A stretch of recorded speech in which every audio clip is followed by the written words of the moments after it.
Hello everyone, मेरा नाम है भरत पवार एंड मेरे चैनल का नाम है bio simplified with Bharat sir. और हम क्लास 12 की कुछ टॉपिक्स यहाँ पे डिस्कस कर रहे हैं। और क्लास 12 में हमने अभी तक काफ़ी सारे टॉपिक्स डिस्कस किए हैं। टिल नॉन मेंडेलियन इनहेरिटेंस हमने लगभग काफ़ी सारी चीज़ें डिस्कस करी हैं। और हम अभी इस वीडियो में इसमें 5th नंबर पॉइंट डिस्कस कर रहे हैं, बिकॉज ये 4 पॉइंट्स हमने ऑलरेडी डिस्कस कर रखे हैं। आप लास्ट वीडियोस जाके देख सकते हो। इस वाले पॉइंट में प्लियोट्रॉपी डिस्कस करने वाला है। And what is pleiotropy? Pleiotropy where we are talking about one gene. एक जीन होगा और वो एक जीन अफेक्ट होगा, उससे क्या होगा? उससे बहुत सारे मल्टीपल फिनोटाइपिक कैरेक्टर्स अफेक्ट होने वाले हैं। ठीक है, जैसे अगर आपको याद हो पॉलीजेनिक इनहेरिटेंस में क्या पढ़ा था? Polygenic inheritance, it is a type of inheritance where many genes are responsible for one character. बहुत सारे जीन क्या कर रहे हैं? एक कैरेक्टर के लिए रिस्पॉन्सिबल है। बट प्लियोट्रॉपी में उससे क्या है? अपोजिट है। इसमें एक जीन से क्या हो रहा है? बहुत सारे कैरेक्टर्स। वहां पे बहुत सारे जीन से एक कैरेक्टर हो रहा था। ठीक है, जैसे अगर आपको ये पता है, जिसमें मैंने डिस्कस किया था स्किन कलर, ठीक है, डार्क टोन था, एक वाइट कलर का टोन था एंड देन इंटरमीडिएट फॉर्म हुआ था। तो वहां पे there are 3 genes, 6 alleles was there, और ये 3 जीन मिलके एक कैरेक्टर डिसाइड कर रहे थे। और यहाँ पे एक जीन जो है बहुत सारे कैरेक्टर्स के लिए रिस्पॉन्सिबल होगा। ये बात करने वाले हैं प्लियोट्रॉपी में, which is opposite to the polygenic inheritance. ठीक है, तो इसमें कुछ एग्जाम्पल्स है, मैं वो बता देता हूँ and then we will discuss few of the examples here. Okay, तो हियर एक तो ये पॉइंट आपको याद रखना है, ये ही है जिसमें प्लियोट्रॉपी को आप एक्सप्लेन कर पाओगे कि एक जीन है वो बहुत सारे कैरेक्टर्स, फेनोटाइपिक कैरेक्टर्स के लिए और एक्सप्रेशंस के लिए रेस्पॉन्सिबल होता है। ठीक है, लेट्स राइट द एग्जांपल्स। इसमें कुछ एग्जांपल्स मैं आपको बताऊंगा। ठीक है, जैसे one example is starch synthesis in pea plant. ठीक है, एक ये एग्जांपल है। एंड दूसरा एक एग्जांपल मैं आपको बताऊंगा, वो है PKU। What is PKU? That is phenyl ketonuria. ये एक टाइप का जेनेटिक डिसऑर्डर है। ठीक है, जो आपको मैं अभी जब जेनेटिक डिसऑर्डर्स पढ़ेंगे तो बताऊंगा। ठीक है, फिलहाल अभी ये एक एग्जांपल एज ए एग्जांपल हम डिस्कस कर रहे हैं किसमें? प्लियोट्रॉपी में। ठीक है, तो let's talk about the starch synthesis in pea plant. ठीक है, इसमें हमने क्या देखना है? जैसे यहां लिख लेते हैं एक बार, starch synthesis in pea plant. ठीक है, now in this what we need to talk about, pea plant में कैरेक्टर्स की बात करनी है। तो स्टार्च सिंथेसिस के बेसिस पे there are 2 genes we need to discuss. एक जीन जिसको मैं ऐसे लिख रहा हूं, ठीक है, और एक जीन मैं इसको ऐसे लिख रहा हूं। ये जो जीन है, इस जीन की वजह से उस सीड में क्या हो रहा है? उस सीड का साइज क्या है? That seed is large in size and the production of synthesis in this type of gene is high starch. ठीक है, because of this gene how many multiple phenotypic expressions you can see? There are 2। तो इस एक gene there are pair of alleles. ठीक है, pair of alleles किसको represent करते हैं? जीन को करता है ना। तो जैसे मान लो ये एक जीन है, तो इस जीन में पेयर ऑफ एलील्स दिख रहे हैं। तो ये पेयर ऑफ एलील्स किसके लिए रिस्पॉन्सिबल है? एक तो साइज ऑफ पी प्लांट का जो सीड है उसके लिए, और दूसरा हाई स्टार्च के लिए क्या है? रिस्पॉन्सिबल है।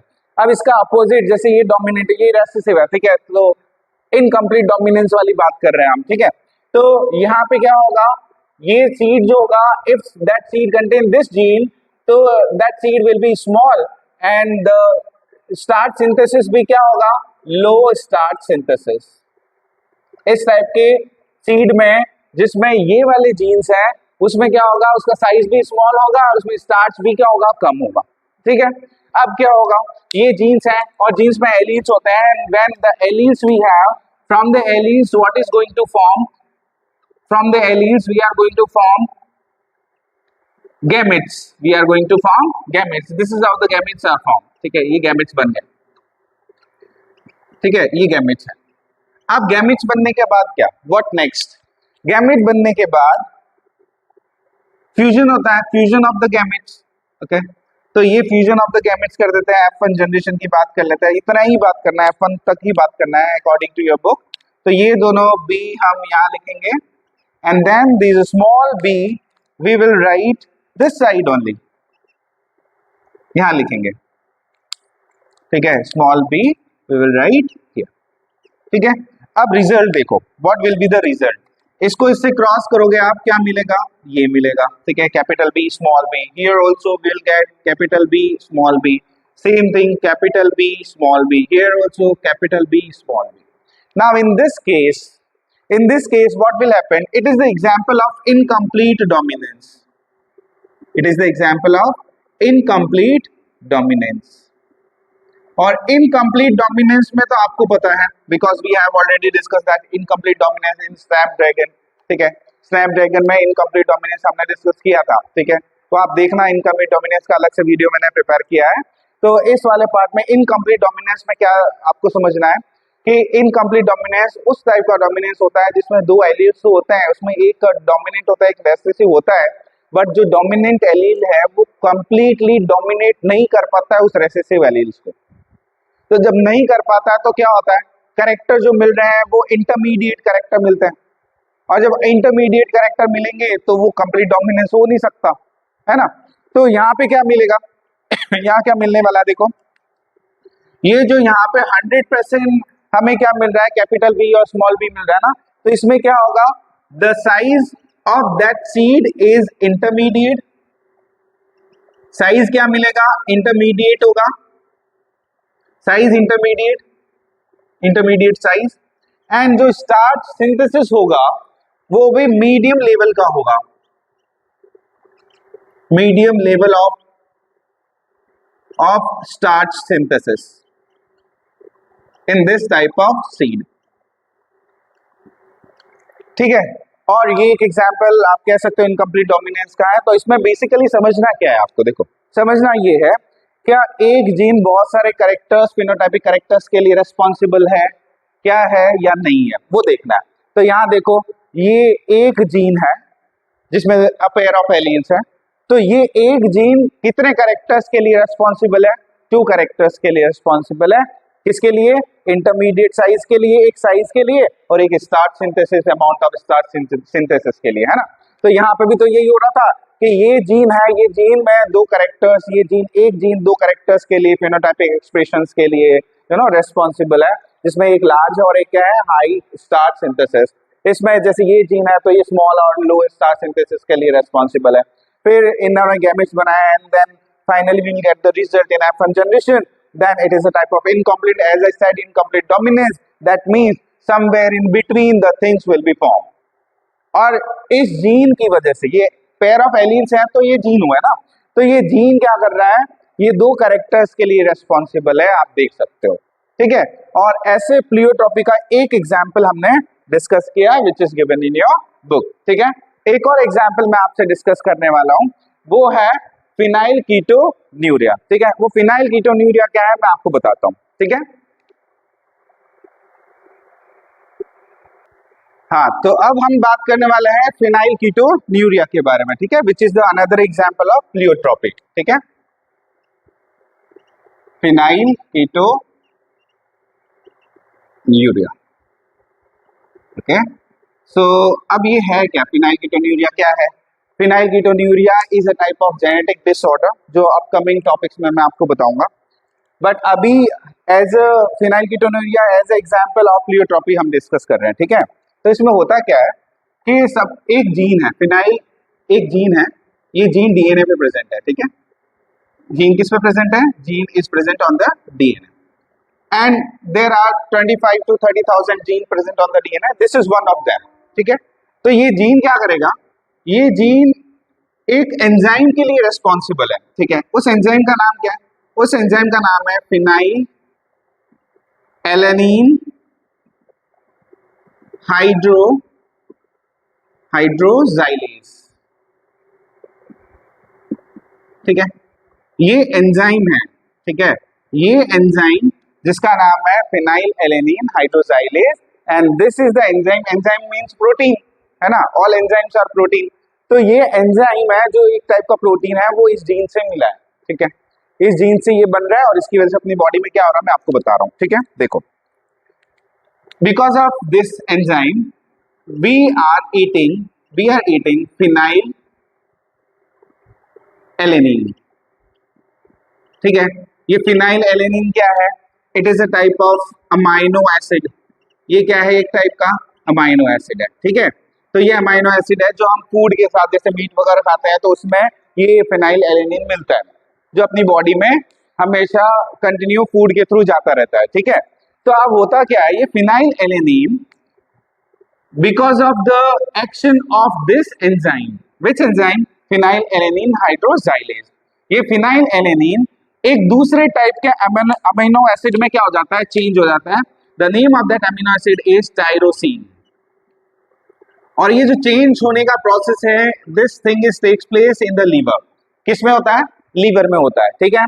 तो ये because of this enzyme this thing is happen, और नॉर्मली ये सब कुछ चल रहा है अपनी बॉडी में, कोई दिक्कत नहीं है, ठीक है, आराम से। This is the natural thing. Now we are talking about the pleiotropy where one gene affect multiple phenotypic expressions। तो बात कर लेते हैं उसके बारे में।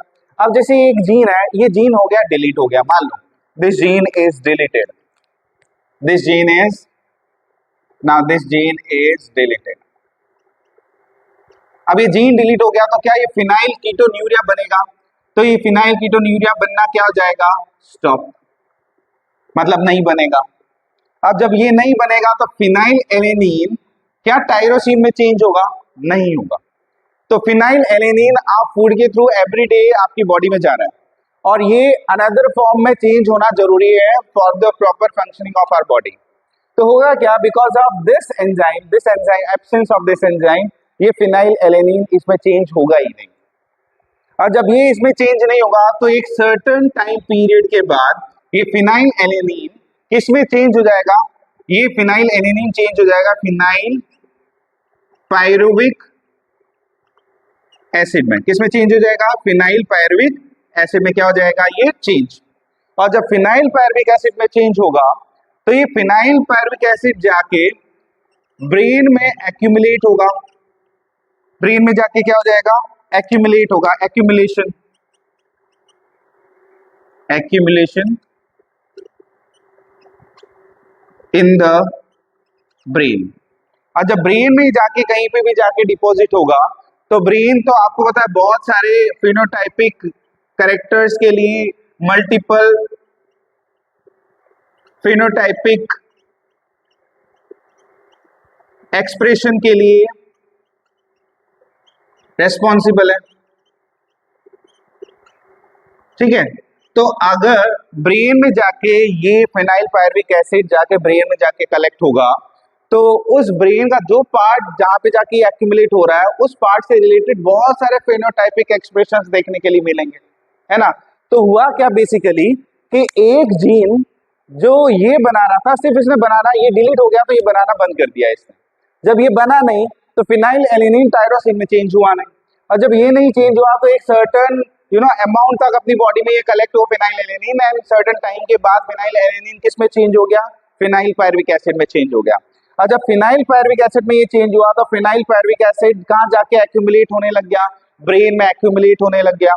और ब्रेन में जब ये एक्यूमुलेट हुआ तो ब्रेन तो आपको पता है बहुत सारे फेनोटाइपिक एक्सप्रेशंस के लिए रिस्पॉन्सिबल है, तो वो ब्रेन बहुत सारे फेनोटाइपिक एक्सप्रेशंस उस पर्सन में दिखने लगेंगे बिकॉज ऑफ दैट प्रॉब्लम, ठीक है। तो हुआ तो एक जीन की वजह से ना इतने सारे कैरेक्टर्स दिख रहे हैं because of one gene, and when because of the one gene we are seeing many phenotypic expressions, that is called pleiotropy. Here you can see one gene, multiple phenotypic expressions and the characters. अब मैंने दो examples आपको बताए कि starch synthesis in pea and phenyl ketonuria, ठीक है। तो ऐसे ये लास्ट पॉइंट हमने कवर किया, और आगे आने वाली वीडियो में मैं आपको क्रोमोसोमल थ्योरी ऑफ इनहेरिटेंस बताने वाला हूँ, okay. Please like and share and subscribe my channel. Thank you for watching.